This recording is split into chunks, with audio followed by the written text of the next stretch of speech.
story you are about to hear is true. Only the names have been changed to protect the innocent. NBC brings you Dragnet.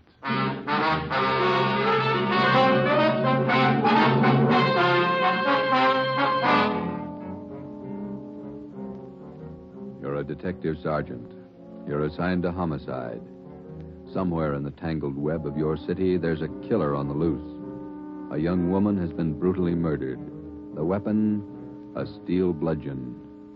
Your job is to get him. Dragnet, the documented drama of an actual crime, investigated and solved by the men who unrelentingly stand watch on the security of your home, your family, and your life. For the next 30 minutes, in cooperation with the Los Angeles Police Department, you will travel step by step on the side of the law through an actual case from official police files. From beginning to end, from crime to punishment. Dragnet is the story of your police force in action.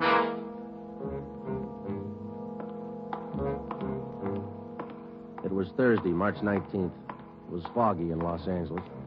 We were working the night watch out of homicide detail. My partner's Ben Romero. The boss is Ed Backstrand, chief of detectives. My name's Friday. It was 9:14 p.m. when I got to the old Central Jail building, third floor. The crime lab. Hi, Joe. Hi, coming, Lee. Just ran a spectrograph. What'd you find? The paint flake from the victim's head matches that paint on the hunk of pipe. Any prints? No, the pipe was clean, no latent prints. Well, that figured. Anything else? Got those blood test reports. A couple of slides for you to look at under the comparison mic. Mm-hmm. Thanks, Lee.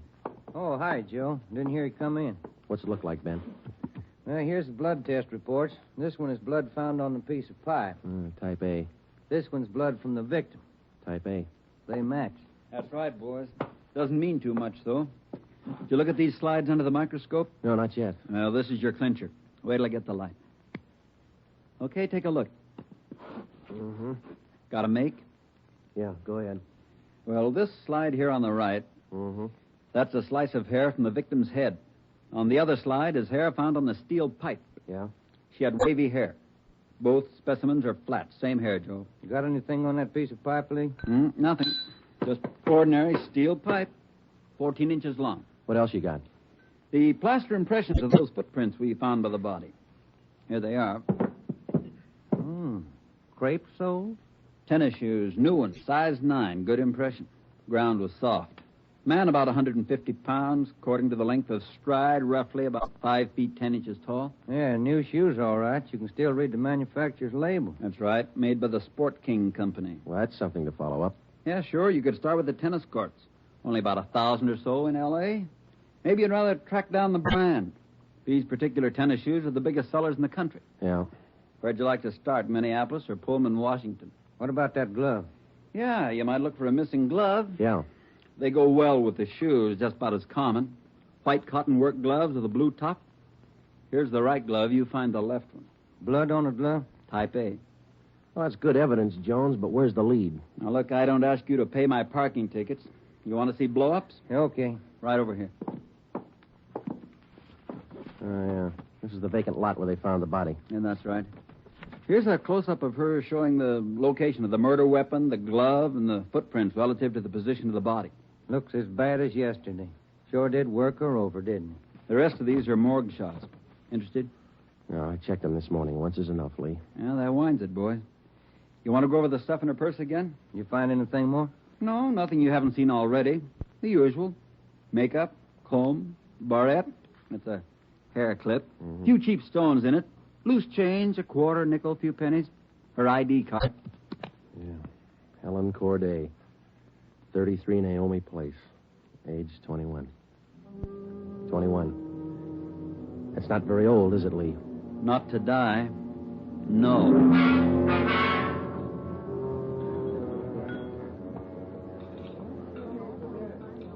Helen Corday. Who could kill Helen Corday? Why? Why do you say that, Mr. Meyer? People kill for money. They kill for love. Helen Corday had none of these. No boyfriend? Not in here. No, she was a good worker. 5 different waitresses the union sends me 1 month. 5! Did the union send Helen to you? Oh, sure. All the girls come from the union, but none like Helen. Oh, she was sweet, honest, and courteous. Mr. Meyer, did you know anything about her personal life? Only that she was a good worker. Everything else she took home with her from this place.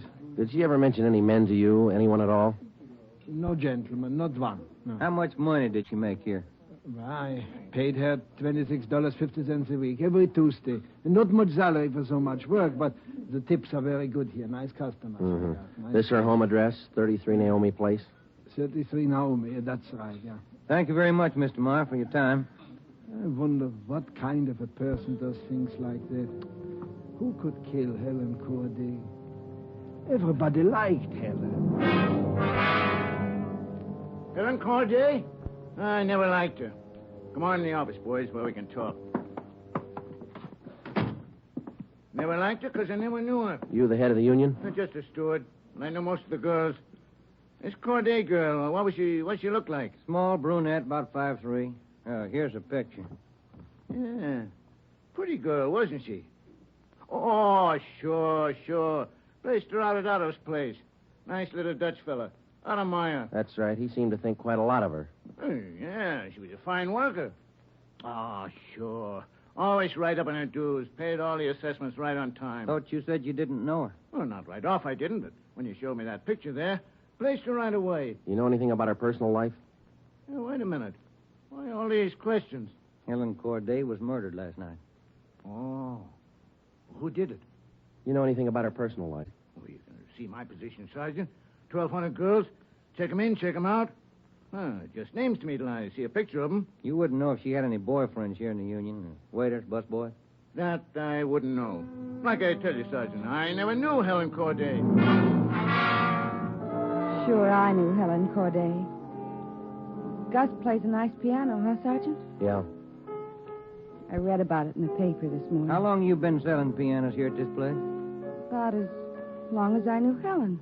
3 years. How'd you find me? Helen's landlady, we talked to her yesterday. She told us she worked here at this piano store. Oh. It's funny, isn't it? What's funny? See Gus over there? That fellow demonstrating the piano? A few weeks ago, I made a deal with him to give Helen piano lessons. I figured it would help her with her singing lessons. Wanted to be a singer, you know. Did Helen know that fellow, Gus? No, she never met him. Who gave her the singing lessons, Miss Olson? She took from Ostrander. Paul Ostrander out on Melrose. A lot of movie people used to take from him. What do you know about her personal life? How do you mean? Does she have any boyfriends? Well, yes. You don't seem sure, Miss Olson. Well, it's just that I don't know. I never asked Helen. But she did have a few dates with Paul Ostrander.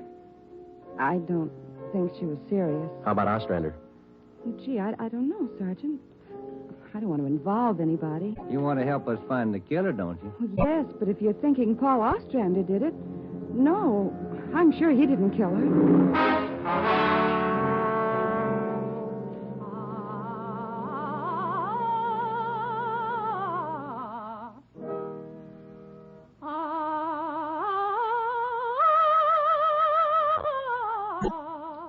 That's all for today, Victoria. No, gentlemen. I did not kill Helen Corday. You gave her singing lessons, Mr. Ostrander. You knew her pretty well? Yes, I gave her voice coaching for about 1.5 years. Helen showed a little promise. Not a great voice, a bad vibrato. You knew her pretty well? Why do you say that? Mr. Ostrander, didn't you used to take her out once in a while? No, I didn't know Helen socially at all. We know you had dates with her. That's not true. Only times I saw her was when she came here to the studio for lessons. You better tell the truth, Mr. Ostrander. We can prove that you've been out with her. Afraid of the publicity? Is that it? Certainly that's it. I have a successful business here. I've spent years building it. Anything like this would ruin me. Then you have been out with her. Only a few times. Nothing serious. I had nothing to do with her murder. Now, that's the truth. Don't you know that withholding information about a thing like this can go kind of hard for you? Yes, I know that. What else could I do? Mr. Ostrander, somewhere in this city right now, there's a guy who beat a young girl to death. He crushed her skull with a piece of steel pipe. We need every bit of information we can get to track him down. I know that, Sergeant. You could have come to us. We wouldn't run to the newspapers with it. If the information's confidential, that's the way we treat it. Most of the time, it's the people who run to the newspapers first. Then they come to us. That's right, Mr. Ostrander. People are their own press agents. Sergeant, I'd like to know what right you have to invade my privacy and lecture me on my civic duties. All right, I'll tell you what right, Ostrander. We want the man who murdered Helen Corday. I got as much right as he had at 12:14 this morning. Come on, Joe. Yeah. Thanks, Mr. Ostrander. Sorry if I invaded your privacy.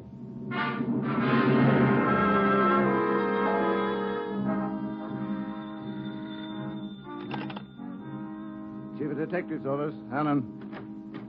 No, I'm sorry, ma'am. You got the wrong extension. Try 2511. You're welcome. Hi, Friday, Romero. Chief's been looking for you. Thank you, Mike. Come on, Joe. Yeah. Hello, Joe. Ben, sit down. What'd you get? A notebook full of notes.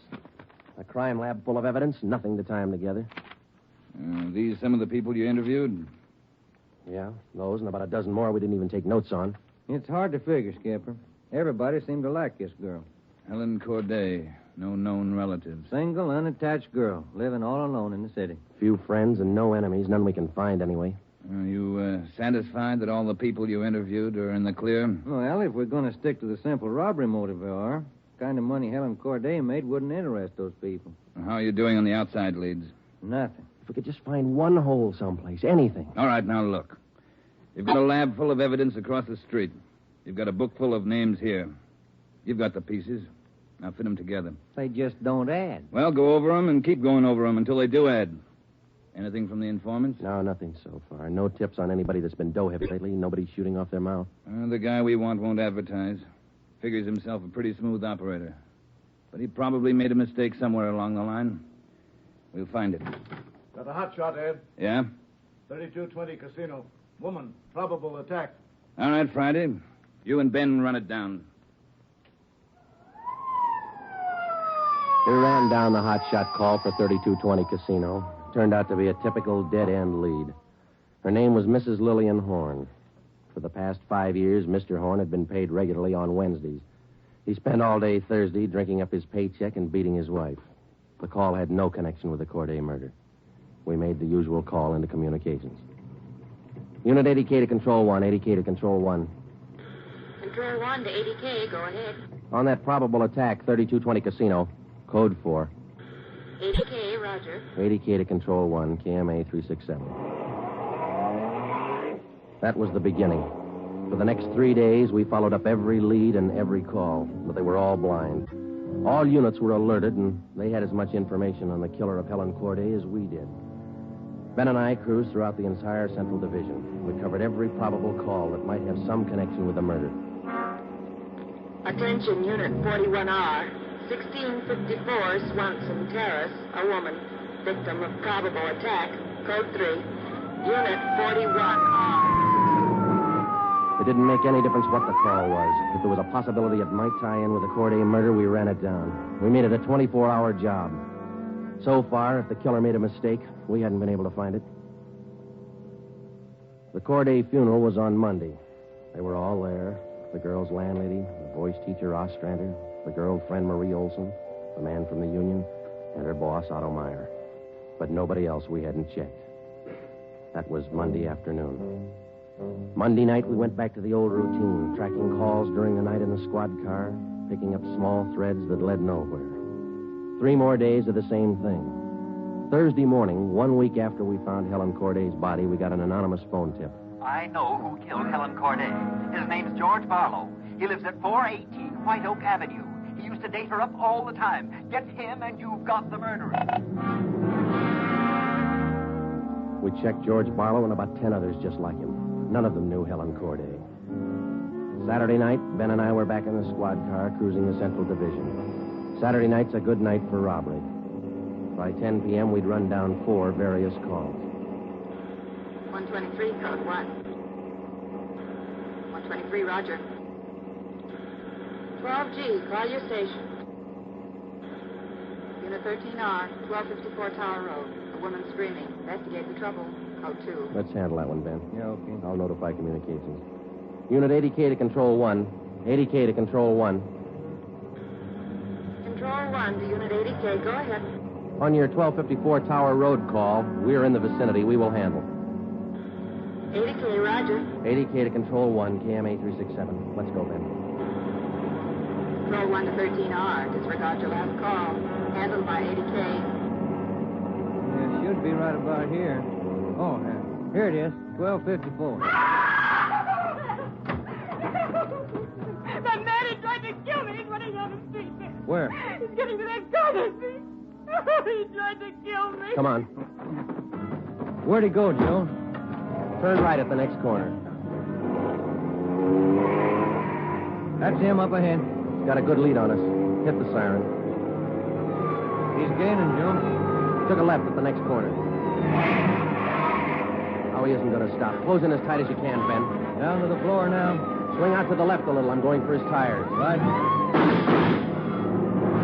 All right, that'll slow him down. Pull up on him. Yeah. All right, you. Keep both hands on that wheel and get over to the curb. Cover me, Joe. Right. Out of that car, mister. Shake him down. Hey, take it easy, will you? I haven't got a gun. Put the cuffs on him. Hey. Well, you boys work fast. What am I doing with the gas chamber? Just save that, mister. It's pretty rough treatment for speeding. All right, come on, you. Look, I got a right to know where you're taking me. What's the charge? We'll let the girl tell you. What girl? You just sit there and be quiet, huh? Oh, I know where you're going. The place back on Tar Road. Well, I asked to use the phone. The girl slammed the door in my face. I don't know what you cops are trying to prove. I just wanted to use the phone, that's all. I even tried to scare her a little. I told her I'd hit her over the head if she didn't let me use the phone. It's a laugh, huh? All right, you, get out. Yeah, I suppose so. Get out. Hey. I got nothing to hide. That little girl's gonna lie. You know that, don't you? Who's there? Police officer. It's the man. That's him. He tried to kill me. His full name's Frank Philip Larson. They had no previous record. This the girl's report? Yeah, that's it, Skipper. Judy Scott. How old is she? He's 19. He's a babysitter. Real tough boy, isn't he? Forced his way into the house, beat her about the neck and arms. A tire iron. We found it in his car. Jones is running it through the crime lab. Asked her if she had any money. She told him no. Struck her again. Where's this Larson live? Hotel out near Santa Monica. He's a clothing salesman, Ed. Works for a big men's store, Burns and Company. According to the house book sales record, he bought a pair of tennis shoes 2 weeks ago. Weighs 158 pounds, 5 foot 11 inches. Tennis shoes are missing. They're not in his hotel room, and he's not wearing them. What else did you find? A rhinestone. You mean a pin? No, just a small loose stone recovered from the rug in Larson's room. Crime lab got it? Working on it now. Ed, I think we got the man who killed Helen Corday. A few scraps of circumstantial evidence and a hunch. That's not much to go on. Larson had gone after the little Scott girl with the tire iron. Wasn't much of a tie-in, but we had to be sure.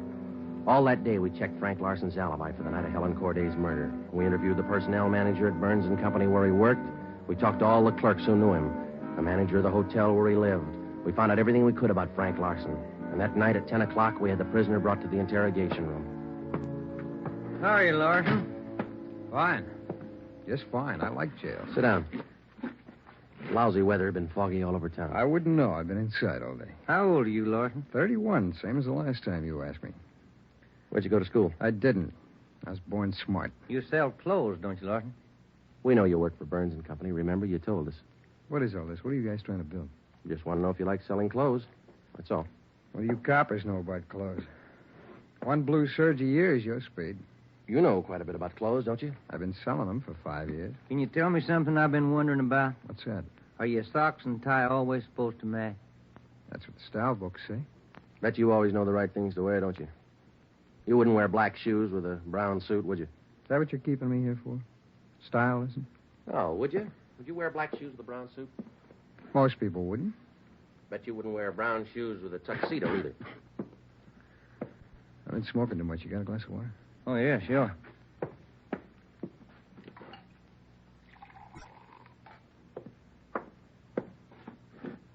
There you are, Larson. Thanks.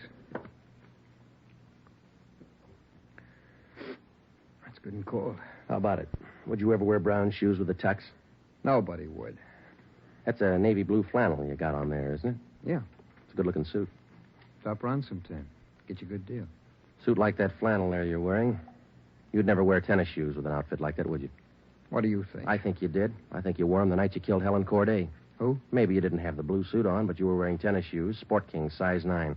Sell for $5.95. You picked them up at a discount. Cost you $3.25. Where'd you get that? Out of the house book, Burns and Company. You wouldn't have those shoes around now, would you? We couldn't find them in your hotel room. Your boss, Mr. Craig, used to think a lot of you, Larson. Before you started drinking on the job, your commissions used to run pretty high up the last couple of months. What happened? That cheap rye get to you? Well, you two really nosed around, didn't you? When are you going to tell me what I eat for breakfast? Cornflakes, cup of coffee, donut, sometimes 2 donuts when you're hungry. Elsie waits on you at the Royal Cafe. She gets a dime tip. Can I have some more of that water? Help yourself, there's a cooler. They're good and cold. How about it, Larson? Where are the tennis shoes? They wore out. In 3 weeks? Can't be very good tennis shoes. No, they didn't wear out. What'd you do with them? You know all the answers. You figure it out. We know you bought the tennis shoes. We don't know where they are now. We know you had them, size 9. 3 feet from the body of Helen Corday, we found 2 size 9 footprints made by a pair of Sport King tennis shoes. We figured the man weighed about 150 pounds. You weigh 158. Figured he's about 5'10". You're 5'11". You come awful close to being the same build as the man who killed Helen Corday, don't you, Larson? And you wear the same size tennis shoes, same brand name. A lot of people wear 9s. It's the average size. They sell a lot of Sport Kings, too. Everybody wears them. If we could find your pair, might make a difference. Doesn't mean your tennis shoes made the prints by the body. Doesn't prove it didn't, neither. What'd you do with them, Larson? I threw them away. That's too bad. Might make a difference. No, what difference could it make? I threw them away, that's all. Now, how about the mate to this glove? I never saw it before. Found this right-hand glove by the body of Helen Corday. Just an ordinary cotton work glove. Everybody wears them. If we could find the missing left glove, why, might make a difference. Size medium. That's average, too, isn't it, Larson? I never sold work gloves. I wouldn't know. No, but you bought work gloves, haven't you? Not a pair of those. Mean like this, don't you? We only got one. What kind of work gloves did you buy? I didn't buy any. You just said you did. I never said I bought any work gloves. You bought tennis shoes, though, didn't you? I told you I bought the tennis shoes. Didn't I tell you I bought them? No, you didn't tell us. We told you. Found out from Burns & Company where you worked. All right, you told me. I bought them. You know that. Same kind of tennis shoes that made footprints by Helen Corday's body. It wasn't me. Then why won't you tell us what you did with them? I've already told you I threw them away. They were only 3 weeks old. Must have worn out awful fast. I didn't say they wore out. They got too dirty. No, you told us they wore out. Remember, Larson? I don't remember what I told you, but I don't have them now. We know you don't have them now. Where are they? He told us. They got too dirty. Right, Larson? Yes. Yes, that's what I said. Anyhow, you haven't got them now. No, I haven't got them now. All right, now, just for the record, Larson, which was it? Did they get too dirty or did they wear out? Whatever I said before. You said both before, Larson. All right, I said both. You haven't got anything on me. We got that little Scott girl statement from last night. She says you tried to kill her. She's lying. I told you she'd lie, didn't I? I only wanted to use the phone. She says you hit her with a tire iron. Did you hit her with that iron? No, I only tried to scare her. I didn't hit her with anything. Then how'd you get those marks around her neck and arm? Police doctor says they were made with that tire iron. I don't care what your doctor says. I didn't hurt her. Now, what do you mean, Larson? You didn't hurt her or you didn't hit her with that tire iron? Neither one. I just wanted to use her phone. How'd you know she had a phone? I didn't know if she had a phone. I just went up to find out. To find out what? To find out if I could use her phone. Thought you said you didn't know if she had a phone. I don't know anything the way you twist everything around. Sorry, Larson. We only want the truth. How about a cigarette? Yeah, I could use one. Here's the light. Larson, where were you Wednesday night, March 18th? How many times you going to ask me that same question? Just want to make sure we got it right. I told you this morning. I went to a show. I got out about 11, had a beer, and I went home. What time did you get home? About 11:30. Did you stay home? I went to bed. What'd you see at the show? I never remember the names. You ought to try to remember this, and it's pretty important. Well, it was a deluxe theater. It was Spencer Tracy and something. What was on when you walked in? The news. I never go in the middle of a picture. Neither do I. Spoils them for me. Yeah, that's right. The girl in the box office doesn't remember seeing you go in. What she know? It was Keno night. There was a big crowd. Did you win anything?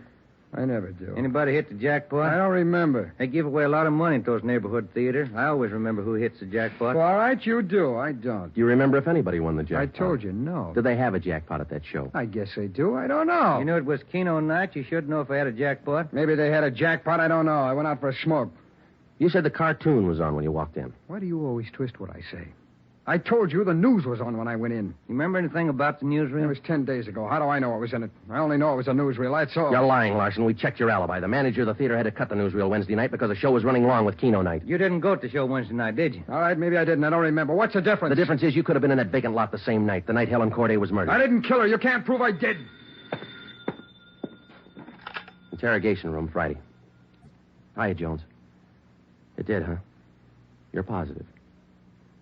Yeah, okay. Thanks, Lee. Sure you don't want to tell us what you did with those tennis shoes? I'm not going to go back over all that. I've told you guys all I'm going to tell you. You know how the Corday girl was murdered? How would I know? I don't know anything about it. She was on her way home from work, as usual, about midnight. Of course, you were home in bed about that time. But you didn't go to the show that night, Larson. On her way home, Helen Corday always took a shortcut across a vacant lot. She was about halfway through the lot when the murderer tried to grab her purse. She screamed and he struck her. Hit her several times with a piece of steel pipe 14 inches long. He beat her to death with that piece of steel pipe. Then he dropped the pipe in the right-hand cotton work glove. He left 2 footprints, size 9, Sport King tennis shoes. I know all that. Well, here's something you don't know. When the killer scooped the paper money out of that girl's purse, he accidentally took along a loose rhinestone. A stone that fell out of a cheap barrette in the bottom of her bag. He carried that stone home with him. When he reached in his pocket to pull out the money he stole from her, the rhinestone fell on the floor. So? We found that rhinestone on the rug in your hotel room. Well, I haven't lived in that hotel room all my life. Maybe the tenant before me dropped it there. No, not this one. We checked the cement that held it in that barrette. It matches the glue on the stone. No, Larson, that rhinestone came from the hair clip that Helen Corday wore before she was murdered. And that's enough to take you to the district attorney with. What am I supposed to say? We want you to tell us the truth. Why did you kill Helen Corday? Yeah. You want the sandwiches and coffee now, Sergeant? Bring them in, Mike. Looks like we're going to be here a long time. Yeah, I brought you ham, cheese, and liverwurst. And some fruit. Coffee's black. Cream and sugar on the side. Thank you, Mike. Ah, it looks good. What kinds you want, Larson? Ham, cheese, or liverwurst? Oh, you're not hungry? Okay. Sandwich, Joe? No, thanks. I think I'll have an apple, huh? Yeah. Okay. I fixed you a plate there, Larson. Coffee's right here. It's a fine apple. Nice and fresh. This a Washington apple? I don't know. Is that coffee hot enough? No, it's fine. Where'd Mike pick these up? Well, across the street. Eddie's? No, Oh, it tastes good. Well, drink your coffee anyway, Larson. It's getting cold. All right! I didn't want to kill her. She screamed and I hit her. All I wanted was her purse. That's all I wanted. She wouldn't give it to me. She had to fight back, so I hit her. I didn't want to kill her. All she had to do was give me the purse, and I wouldn't have hurt her. I was drinking, and I didn't know what I was doing. I was drunk. I didn't mean to kill her. I didn't mean to kill her. Mike. Yeah, Joe? Stay with him. We'll call the stenographer.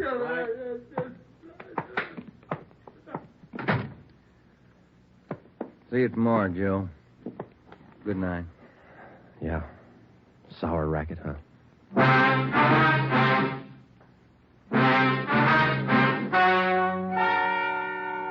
The story you have just heard is true. Only the names were changed to protect the innocent. Frank Philip Larson was tried and convicted of murder in the first degree.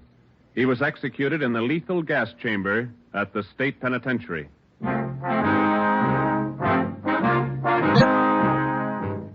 You have just heard the fifth in a new series of authentic cases from official files. Technical advice for Dragnet is furnished by the Los Angeles Police Department. Tonight's program is dedicated to Police Officer Charles A. Brady of the Chicago, Illinois Police Department, who on the night of September 2nd, 1945, gave his life so that yours might be more secure.